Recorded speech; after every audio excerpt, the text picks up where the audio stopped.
video, I'm going to give you a quick walkthrough of what you can see and do in the Diagnostics module. Now, dependent on the license you hold, you'll have a different view of the Diagnostic menu here. I'm demonstrating with a user that has a business license and a leadership license. Now, to navigate to the Diagnostic module, click the navigation button and then choose Diagnostics. If you hold more than one license, you'll see the licenses here. If you hold a business license and open the Diagnostics module, the module will open to the organisation page. So at the top of the page, we can set the diagnostic that we want to look at,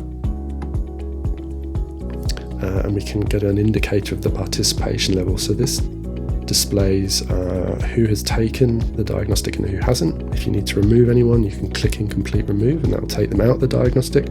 Otherwise, you can remind them to take it. Participation will go green at 80%. In this window, we can see the organisation's leadership score, and on the right we can see their growth mindset, so Developing Explorer. You can get a view of the leadership curve and the scores on the curve.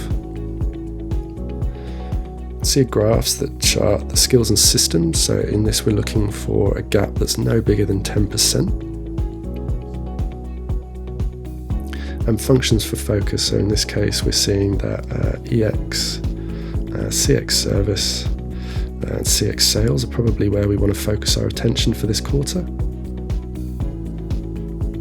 And at the bottom we've got a chart that shows diagnostic scores over time.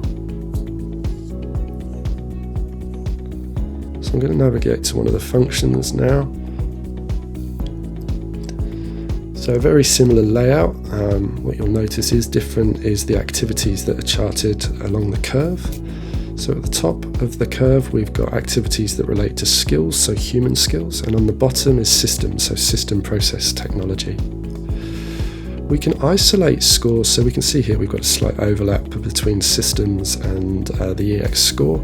And just so we can see that, I can isolate I can remove the system by checking the checkbox, and similarly I can remove colours from the chart, the leadership curve. So this is really useful for identifying where your weaknesses lie, or where activities that have scored lower in the diagnostic are.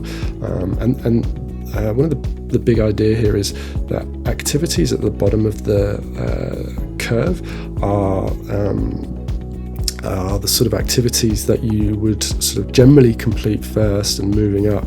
So these are becoming more advanced, so for businesses with more maturity, and you can kind of see this indicated along the bottom of the curve, so 40%, 60%, 80% and 100.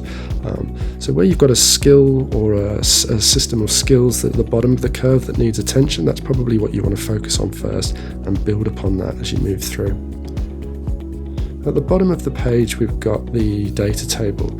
So again, this charts your journey over time with your diagnostics. So we can see here in February 21 the team was very weak in EX across the board, and over time they've started to strengthen in certain areas. This is a good indicator of progress over time. At a high level, that's the diagnostic module.